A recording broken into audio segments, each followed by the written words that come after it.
Listo. Hola, buenas tardes, ¿cómo están? Soy el doctor Norberto Chávez, soy gastroenterólogo y el jefe de gastroenterología de la Fundación Clínica Médica Sur. Como saben, el próximo 28 de julio se celebra el Día Mundial de la Hepatitis y por eso es que vamos a desarrollar una serie de videos informativos para pacientes en relación con la hepatitis C. Elegimos particularmente la hepatitis C porque es una de las infecciones más frecuentes en México después de la enfermedad por alcohol y evidentemente es una enfermedad que actualmente tiene un gran potencial de ser curada. Por lo tanto, creemos que es muy importante informar a la gente sobre todos los aspectos relacionados a la hepatitis C. Para eso tendremos 3 sesiones, el día de hoy, mañana y el viernes. El día de hoy un servidor hablará acerca de qué importancia tiene la hepatitis C en el mundo y cuáles son los factores de riesgo para contraerla. El día de mañana la doctora Sofía Ornelas Arroyo hablará acerca de cómo se debe de realizar el diagnóstico de esta infección. Y el viernes la doctora Castro nos hablará acerca del tratamiento de esta infección. Entonces, al entrar en materia, hablaremos de la hepatitis C. Lo primero que debemos de saber es que es una hepatitis que se adquiere por vía sanguínea. Esto significa que las personas tienen el virus circulando en su sangre.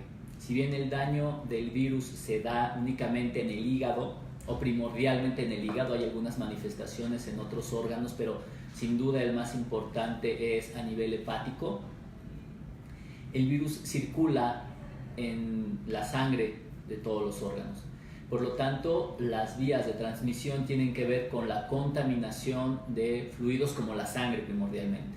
Es por esto que la infección se debe de buscar principalmente, o las personas que tienen riesgo de padecerla son las personas que han tenido algún procedimiento quirúrgico, alguna cirugía que puede incluir hasta un parto, alguna cirugía abdominal, alguna cirugía de corazón, cualquier tipo de cirugía que puede incluir también a las cirugías odontológicas, es decir, acudir con el dentista antes de 1993, que es mucha gente. ¿Por qué? Porque esta fecha, porque no se conocía el virus se conoce a partir de esta fecha, se conocen los métodos de diagnóstico para detectarlos adecuadamente y evidentemente a partir de entonces ya existe un programa de detección extremadamente estricto. Antes de esto no, y por ende haber tenido una transfusión ya sea de sangre, de plaquetas o de plasma durante este periodo de tiempo, es decir, antes de 1993, es uno de los principales factores de riesgo en México para tener la infección. Por lo tanto, estas personas deben estar muy al pendiente. Otro de los factores que es muy importante es el hecho de haber nacido o es ser una generación que está entre 1945 y 1965. Las personas que nacieron en este periodo de tiempo, solo por haber nacido en estas fechas, tienen un riesgo mayor de tener hepatitis C. Esto se debe a que se empezó a detectar que todas las personas que tenían hepatitis C, de cada 4 personas con hepatitis C, 3 habían nacido en este periodo de tiempo. Por lo tanto, es un factor de riesgo muy importante. El hecho de que tengamos un familiar con hepatitis C también es un factor de riesgo. No es un factor de riesgo tan grande, pero sí es necesario que las personas que tienen una convivencia muy estrecha, hablamos de hijos, parejas sexuales, de personas que tienen hepatitis C, también se realicen una prueba de diagnóstico. Son las personas que pueden estar en riesgo. ¿Qué tan importante es esto? Es muy importante porque en México las enfermedades del hígado, particularmente la cirrosis hepática, cobra la muerte de muchas personas adultas. Se sabe que en México entre los hombres en edad productiva es la 4ª, 5ª causa de muerte, superando a muchos tumores y a muchas enfermedades que parecen ser más frecuentes. Por lo tanto, es bien importante poder detectar adecuadamente esta enfermedad. Ahora bien, ¿qué pasa con las personas que tienen hepatitis C? Se estima que en México entre 0.5 a 1% de la población general, o sea, de todas las personas adultas, pueden tener esta infección. Puede ser un número pequeño, un número grande, pero considerando nuestro país, el tamaño de nuestra población, sin duda es muy importante este número. Por lo tanto, estas personas se encuentran en riesgo de presentar alguna enfermedad o una complicación relacionada con esto. Muchas personas preguntan que si adquieren la hepatitis C desarrollarán cirrosis necesariamente. Lo que se sabe actualmente es que solo 1 de cada 3 personas que están infectadas con el virus de hepatitis C va a tener una enfermedad hepática, es decir, va a desarrollar cirrosis y sus complicaciones. ¿Qué pasa con las otras 2 personas, 2 de 3 personas que tienen la infección por el virus de hepatitis C? Se sabe que estas personas van a tener un comportamiento muy similar al resto de la población, es decir, tienen los mismos riesgos de presentar otro tipo de tumores, de presentar diabetes, hipertensión y enfermedades cardiovasculares, que son las principales causas de muerte en México. Pero, obviamente, tener 33% de probabilidades de presentar cirrosis y sus complicaciones, pues nos obliga a buscar a estas personas. ¿Y por qué decimos que nos obliga a buscar a estas personas? Porque en el mundo en general, solo 15 a 20% de los infectados actualmente por hepatitis C sabe que lo tiene. Si bien el contagio es entre bajo o muy bajo entre los sujetos, dado que, insisto, hay un contacto de sangre, es bien importante saber que si no los detectamos, pues no podemos tratarlos tempranamente, no podemos curar la infección y no podemos prevenir las complicaciones derivadas de la hepatitis C. Algo que es bien importante saber es que hay poblaciones de muy alto riesgo a las cuales definitivamente también tenemos que buscar, y que si ustedes conocen a alguien, recomendar que se realice una prueba de detección de la cual se hablará el día de mañana.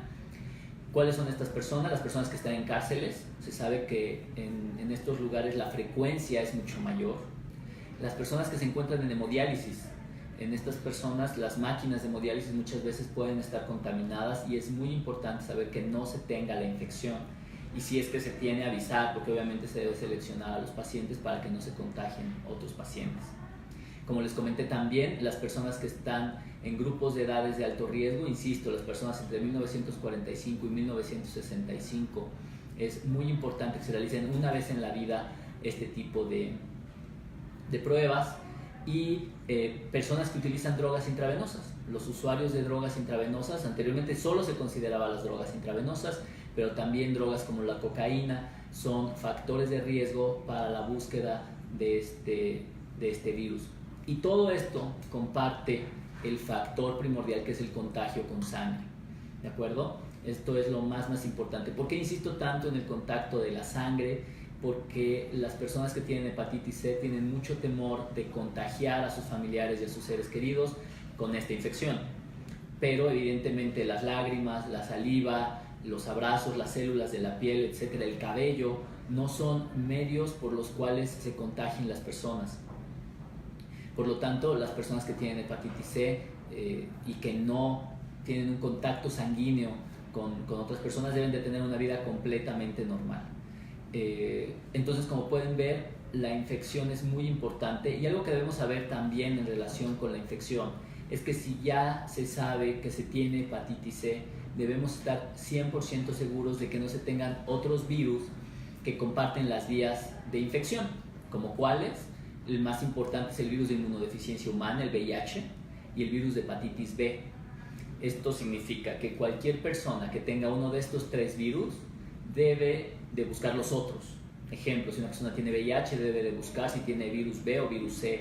Una persona con virus C debe de buscar a su vez que no tengan hepatitis B o VIH, y así sucesivamente. Es decir, hay que buscar las 3. No significa que sean más ni menos frecuentes, ni más ni menos los factores de riesgo. Significa que al ser una vía de transmisión común, hay que buscarlos, porque muchas veces está uno preocupado por únicamente el virus de hepatitis C, y es necesario buscar los otros virus porque requieren también su manejo.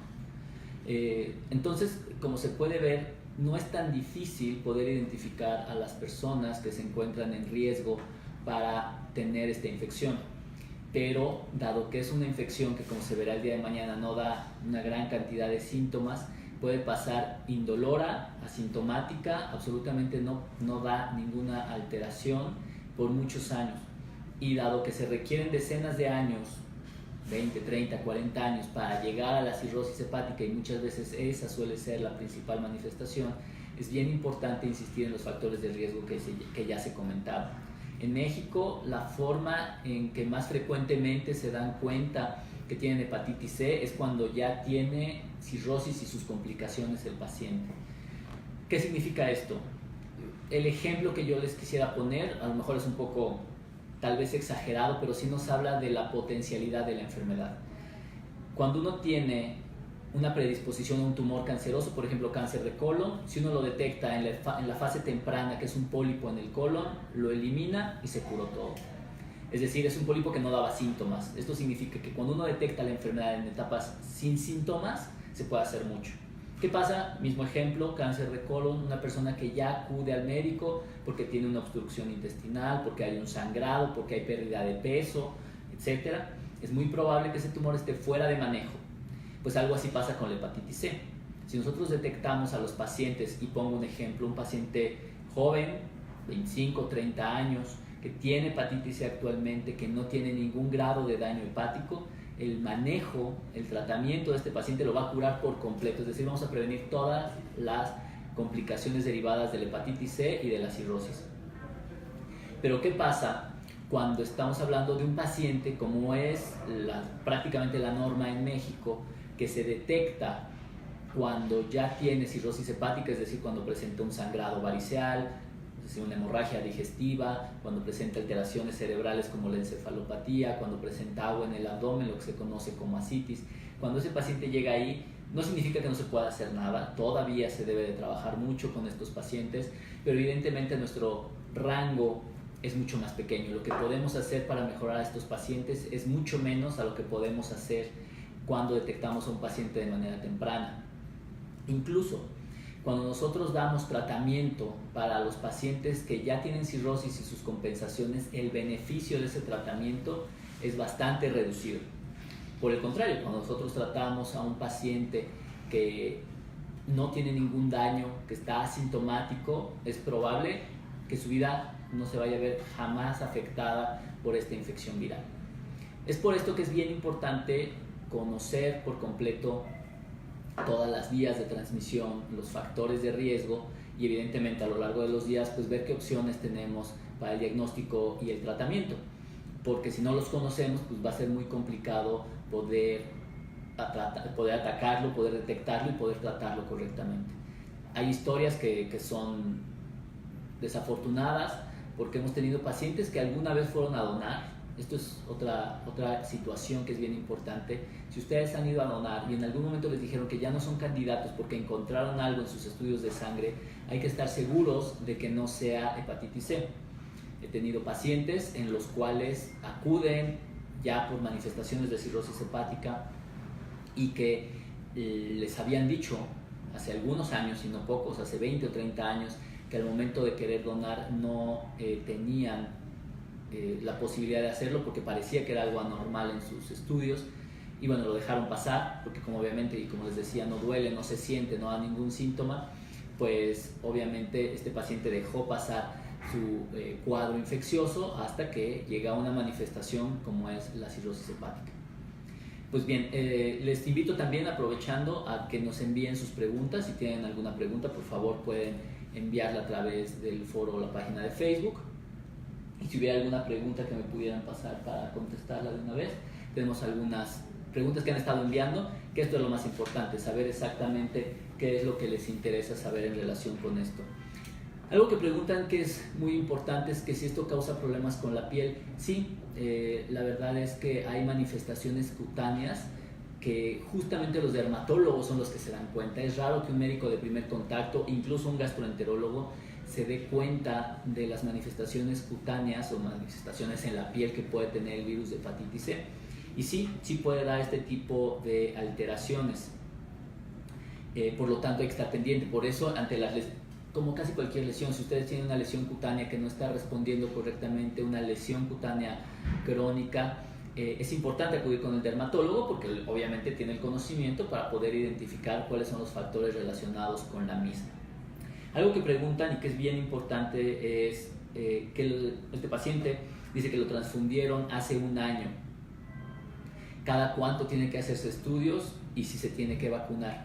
Esto nos permite abordar varias cosas. La primera de ellas es si existe o no una vacuna para la hepatitis C, y no existe una vacuna para la hepatitis C. Existen vacunas para la hepatitis A y para la hepatitis B, que es muy importante aplicárselas pero para la hepatitis C no existe una vacuna. Ahora, ¿qué ocurre con las personas que fueron transfundidas, que les hicieron cirugías, que les pusieron plasma o plaquetas después de 1993? La recomendación es que si estamos alrededor de 2 o 3 años sobre esta fecha, es decir, 1996, 1997, sí sería bueno hacérselo una vez en la vida al menos, no se tiene que estar repitiendo este procedimiento. Y si ponemos un poquito esta regla de dedo y decimos que a partir de los 1995-96 tuvimos este procedimiento, en términos generales, si la transfusión fue realizada en un centro reconocido, con una calidad aceptable para realizar procedimientos de transfusión, no se tendría que hacer, a menos que tenga alteración en las pruebas de función hepática, es decir, que las pruebas de sangre que se pueden tomar para medir la funcionalidad del hígado estuvieran alteradas, ahí sí es una obligación hacerlo. Pero si la transfusión es como en esta persona que fue hace un año, no tiene ninguna necesidad de realizarse la la evaluación o la búsqueda de la hepatitis C, a menos que cumpla con los otros criterios que ya les había mencionado. La otra pregunta que se tiene es si hay algún síntoma antes de que se detecte la enfermedad, y como les decía, la verdad es que no. El mayor síntoma puede ser cansancio.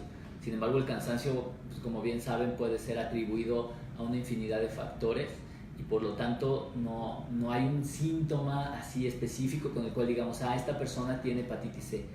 Igual, repito, como usualmente ocurre en México, los pacientes cuando ya vienen con síntomas es porque son los síntomas pero de la cirrosis hepática, no de la hepatitis C. Traen síntomas, insisto, de hemorragia digestiva, encefalopatía hepática, agua en el abdomen, entre otras, obviamente. El cómo se detecta lo veremos el día de mañana, pero finalmente se ahondará el día de mañana, pero hoy les puedo decir rápidamente que existen pruebas de laboratorio muy sencillas que nos ayudan a poder hacerlo. Se llama ELISA de tercera generación, es una prueba de laboratorio o un perfil de hepatitis C, así de simple. Hay pruebas en las que se puede hacer la detección de manera más sencilla. De hecho, nosotros en las sesiones que estamos teniendo informativas sobre enfermedades hepáticas, a las cuales los invito, que son los primeros miércoles de cada mes, estamos actualmente haciendo pruebas de diagnóstico para hepatitis C. Es una prueba muy sencilla, es un piquetito en el dedo, como se mide la glucosa en las personas con diabetes, y es una prueba de tamizaje, es decir, va a ser una detección masiva. Después, en las personas que salen negativas no hay más que hacer, en las personas que son positivas se envían al laboratorio porque es la mejor prueba para poder hacer el diagnóstico. Algo que preguntan también, que es bien importante y no mencioné al principio y creo que vale la pena hacerlo, es si una mujer embarazada le puede transmitir la hepatitis C a su bebé. Y la respuesta es que sí, pero el riesgo es extremadamente bajo. Se estima que de cada 100 mujeres embarazadas que tienen hepatitis C, solo una va a transmitir la infección a su bebé. Entonces 99 no. Por lo tanto, es muy importante tener un seguimiento muy estrecho de estas pacientes. Anteriormente el tratamiento era muy malo, el tratamiento era muy agresivo y costoso. Lo costoso sigue, pero al menos lo eficiente ha cambiado. Son tratamientos extremadamente eficientes. Por lo tanto, si se tienen los factores de riesgo para poder tener la infección, es mejor tratarse antes de tener un embarazo, definitivamente. Porque aunque el riesgo, como les mencionaba, es muy, muy bajito, pues es bien importante evitarlo en la medida de lo posible. Preguntan algo que me parece muy, muy, muy útil, es si la hepatitis C puede ser transmitida por insectos. No, afortunadamente no.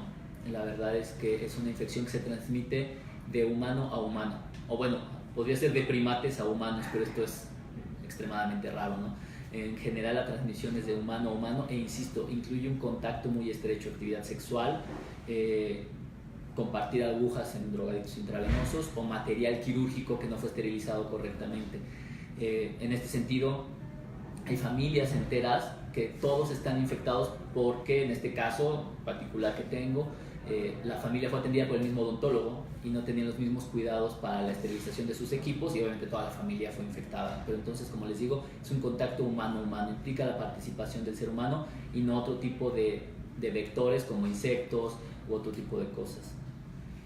¿Con qué otras enfermedades se relaciona la hepatitis C? Esto es importante, aunque es raro. La hepatitis C, como les decía, primordialmente se va a asociar a cirrosis. Sin embargo, puede dar algunos tipos de linfoma, por ejemplo. Puede dar alteraciones en la piel, puede dar alteraciones en la tiroides, ¿de acuerdo? Puede dar alteraciones renales, puede dar algunas afectaciones a nivel del riñón y por lo tanto es bien importante que las personas que tengan hepatitis C sí sean evaluadas por un gastroenterólogo o un hepatólogo, porque todo esto es muy difícil de detectar. El médico de primer contacto, pues por su propia profesión, no siempre se da cuenta de todas las alteraciones que puede presentar los pacientes con hepatitis C. Sin embargo, la principal alteración de la hepatitis C es a nivel hepático. Una pregunta que se tiene ante un posible contacto, ¿cuál es la conducta a seguir? Esto es muy importante. Primero, depende quién es este contacto y qué tipo de contacto es. Es decir, si es un contacto que podemos llamar obvio, ejemplo, tenemos un familiar que tiene hepatitis C, por algún motivo tiene un accidente, se corta, se lastima y tiene una hemorragia mínima o grande, lo que sea, y uno tiene contacto en la piel con la sangre y pues finalmente la piel no es impermeable, puede tener alguna erosión, alguna herida, etc. Lo correcto es hacer una prueba de detección al momento en que ocurre el accidente. ¿Por qué? Porque puede ser que a lo mejor ya tenía la hepatitis desde antes y no se había dado cuenta. Y lo siguiente es pedir esta prueba. Si esta prueba es negativa, se tiene que vigilar al paciente. Hoy por hoy todavía no se tienen los esquemas para dar tratamiento antiviral a las personas que tienen un accidente, entonces lo que se recomienda es vigilarlos a lo largo de 6 meses. Si a los 6 meses se torna positivo y mantiene positivo la prueba, habría que tratar al paciente con los nuevos medicamentos que se comentarán el viernes. No hay medicamentos que tengan que dar de manera aguda o no se recomendaría de primera intención. Algo que también tenemos que saber es que una vez que tenemos contacto con el virus, de cada 100 personas que tienen contacto con el virus, 15% se curan espontáneamente, es decir, no hay que hacer absolutamente nada para que se elimine el virus, pero en 85% de los casos esta va a ser una infección crónica. Preguntan que si en los niños la aplicación de la vacuna para evitar la hepatitis, ¿cuál es su nombre comercial y se debe ser prescrita por un pediatra? Sí, la recomendación es esa. Como les mencionaba, en niños obligatoriamente deberían de tener la inmunización o la vacuna para hepatitis B. Opcional y recomendable y deseable sería la inmunización o la vacuna contra la hepatitis A. Y lo indicado es que se las indique o que se las prescriba su pediatra. Actualmente existen opciones de tratamiento para erradicar el virus y qué tan accesibles son. Esto se abordará con mucho detalle el viernes, pero sí existen actualmente tratamientos que eliminan al virus, o más bien, de cada 100 personas que están infectadas de manera crónica con el virus, aproximadamente 95% se curan con los nuevos tratamientos. Son tratamientos que pueden durar entre 3 a 6 meses, prácticamente sin efectos adversos. Y sí, el tema es el costo. Actualmente las instituciones de seguridad o de salud pública, ya están empezando a otorgar estos tratamientos, tienen ciertas reglas y criterios para poderlo otorgar, porque son tratamientos que originalmente son muy costosos. Hablamos de tratamientos que mensualmente pueden andar en el rango de 500 a 700 mil pesos por mes. Es un costo extremadamente alto, por eso las instituciones de salud tienen restricciones. Se imaginarán que dar un tratamiento de cerca de 2 millones de pesos es difícil. Vale la pena, evidentemente, pero pues bueno, habrá que esperar. Obviamente la lista de espera de estos pacientes es muy larga. Existen alternativas, hay mucha gente que va y lo compra directamente, que es la minoría, hay gente que su seguro se los puede cubrir y hay gente que lo importa de países donde lo pueden hacer también de manera genérica, pero bueno, estos son esquemas a través de los cuales se puede obtener el tratamiento. Una pregunta muy similar: un personal de la salud, ¿qué hacer ante caso de una exposición? Pues lo más importante siempre es informar. Si ustedes tienen un accidente, particularmente hablo de los colegas o personal de la salud, tienen que informar a su unidad epidemiológica. Casi todos los hospitales tienen o un médico laboral o una unidad de epidemiología y los tienen que avisar. Eso es lo primero, porque les tienen que dar seguimiento. Es el cuidado general. Hay que conocer al paciente si tiene o no hepatitis C. No podemos asumir que tenga hepatitis C y no tenemos que asumir únicamente que solo tiene hepatitis C. Puede tener virus C, virus B o VIH. Entonces hay que buscar las 3 infecciones en casos de accidente. Y en el caso de los nuevos antivirales, pues todavía no se sabe cuál va a ser el papel para este tipo de accidentes y lo que se recomienda es vigilancia. Anteriormente era una situación un poco más dramática, por llamarlo de alguna manera, porque sabíamos que 85% de las personas iban a infectar y desarrollar una infección crónica. y que el tratamiento solo iba a funcionar en el 15 a 30% de los casos. Entonces sí teníamos 70% de riesgo de que tuviéramos una infección crónica que no fuese a curarse. Sin embargo, hoy por hoy, el hecho de que nos infectemos accidentalmente ya no es tan grave. ¿Por qué? Porque tenemos un tratamiento que nos va a curar al menos en el 95-98% de los casos. Por lo tanto, es muy importante. La hepatitis B aguda, la hepatitis C aguda prácticamente no da síntomas. Puede dar síntomas muy inespecíficos si no nos damos cuenta. Por lo tanto, las personas tienen que acudir con su médico laboral o de epidemiología de su hospital, hacerse pruebas para detección basal, es decir, en el momento en que ocurre el accidente, para saber si no tenían ya la infección y estarlos vigilando durante los próximos 6 meses. Nuevamente la pregunta es si hay vacunas. No hay vacunas, y esto no lo hay porque es un virus que llamamos virus defectuoso. Es un virus, los virus lo que hacen, o como sobreviven, por llamarlo de alguna manera, es que se están replicando de maneras muy veloces, millones de veces en un solo día. Pero en general, la mayoría de los virus hacen una réplica idéntica de sí mismos. Entonces, si nosotros conocemos el agente, sabemos cuáles son sus defectos, cuáles son las áreas vulnerables del virus, podemos crear una vacuna que vaya dirigida a este objetivo. ¿Qué ocurre con la hepatitis C? De todas estas copias que tiene, son imperfectas. Cada una de ellas va cambiando, entonces no podemos desarrollar una vacuna para cada una de estas variantes porque son millones de ellas en un solo día. Entonces es por eso que hasta el día de hoy, con la tecnología que se tiene, no hay una vacuna para la hepatitis C. Me comentan también aquí el caso de una paciente de 16 años que le faltan sus vacunas, que se le aplican a partir de los 12 años. Se puede vacunar aún, y qué efectos secundarios tiene. Esto es bien importante. Sí vale la pena saber si tiene ya defensas o inmunidad contra la hepatitis A y la hepatitis B, que son las vacunas o las infecciones virales con las cuales existe una vacuna. Esto es muy sencillo, hay que pedir un perfil de hepatitis viral. Si la paciente, en este caso una niña de 16 años, no tiene defensas, no tiene inmunidad contra hepatitis A y hepatitis B, debe de vacunarse. Las reacciones van a ser las normales de cualquier inmunización. La hepatitis B se aplica en adultos, la vacuna para hepatitis A también se aplica en adultos, así que la verdad es muy importante poder aplicarlas en personas que se ha demostrado que no tienen defensas o que no tienen una inmunidad contra estas infecciones. Preguntan también, en una persona que ya tiene hepatitis C, ¿qué procede? Esto es bien importante. Se sabe o platicamos ahorita, que ya que se tiene hepatitis C, se tiene un alto riesgo de tener enfermedades hepáticas graves. Bueno, lo primero que hay que hacer es ver cómo se confirmó la hepatitis C. La hepatitis C, existe una prueba que es de detección general, que se llama ELISA, y mide las proteínas que el cuerpo genera ante la exposición al virus, es decir, no mide al virus. Mide lo que mi cuerpo produce en respuesta a haber tenido contacto con el virus. Esta es la primera prueba. Esto no significa que esté confirmado, porque si yo lo tuviera, tengo 15% de probabilidades de que no tenga la infección. Entonces, ¿qué es lo que sí podemos hacer? Es algo que se llama carga viral. La carga viral lo que sí hace es medir puntualmente cuántas partículas virales tiene la persona por mililitro de sangre, por microlitro de sangre. Esa es la prueba confirmatoria.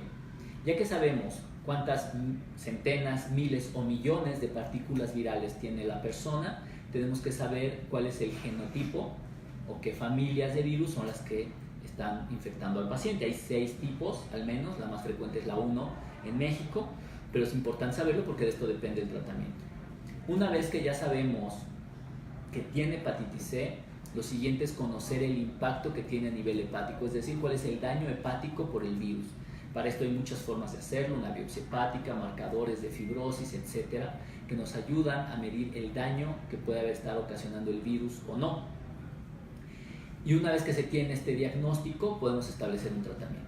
Esto seguramente lo van a ver con mucho detalle mañana. Los invito a que estén pendientes mañana alrededor de las 4 también por la página de Médica Sur, en donde van a poder saber todo acerca del diagnóstico. Pero digamos que en términos generales es confirmar el diagnóstico con una carga viral y buscar las consecuencias hepáticas del virus.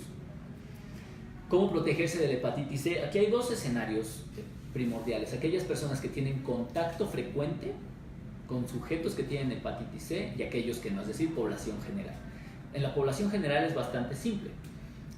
Primero elegir correctamente dónde vamos a hacer los procedimientos quirúrgicos, odontológicos, de pedicure, de cosméticos, etcétera, incluso acupuntura, donde las agujas penetran la piel de los sujetos y que pueden estar sujetas a infección.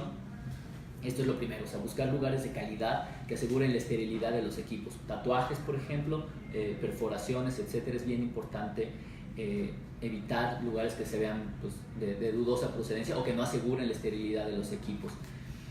Y básicamente, ahora, si tenemos contacto con personas que tienen hepatitis C, aquí también hay dos vertientes. Aquellos que es un contacto social o familiar, si yo tengo un familiar, un amigo, una pareja que tiene hepatitis C, en términos generales el único cuidado que hay que tener es rastrillos, cepillos de dientes, cosas que tengan contacto con la sangre. Pero el contacto social, incluso el contacto sexual entre parejas que son estables, ni siquiera está indicado el uso de preservativo en estas personas. Sin embargo, si la actividad sexual no es estable o no es una pareja estable, sí se recomienda el uso de preservativo si se sabe que nuestra pareja tiene hepatitis C. Y básicamente, en personas de la salud, pues son las condiciones que nos enseñan desde el primer año de la carrera, ¿no? Que es utilizar guantes siempre, cubrebocas, protección ocular, etcétera. ¿De acuerdo? Obviamente si nosotros estamos expuestos a sangre, siempre hay que tratar de evitar tener un contacto directo de las manos desnudas frente a la sangre. Preguntan algo que suena obvio, pero es importante remarcar: si la hepatitis es peligrosa y contagiosa. Contagiosa ya vimos que sí, peligrosa puede serlo y mucho. ¿Por qué? Porque una cantidad importante de pacientes puede presentar cirrosis hepática. Preguntan que después de haber diagnosticado cura de hepatitis C en un paciente, es decir, cargas virales negativas, ¿hay probabilidad de reincidencia de la enfermedad? Esta es una excelente pregunta. La respuesta es sí. Muy poco, y se puede decir que es casi que anecdótica, pero sí puede pasar. Las personas que ya se curaron de hepatitis C pueden recurrir. Sin embargo, es muy raro, extremadamente raro. Hay que estar seguros que al menos tengan una carga viral negativa o nula, como me escriben aquí, 3 meses después de haber terminado el tratamiento. Prácticamente es 1 en 1000 de las personas o 1 en 100 de las personas que pueden volver a tener una recurrencia. Esto se puede asociar a veces al uso de quimioterapias, etcétera, pero la verdad es que hoy por hoy se considera prácticamente curado. ¿Cuánto tiempo tarda en desarrollarse la primera fase de cirrosis desde el contagio y si se puede hablar de fases de cirrosis? Vaya, en tema de hepatitis C se conoce que sin tratamiento las personas que van a desarrollar cirrosis pueden ser rápidas o pueden ser lentas.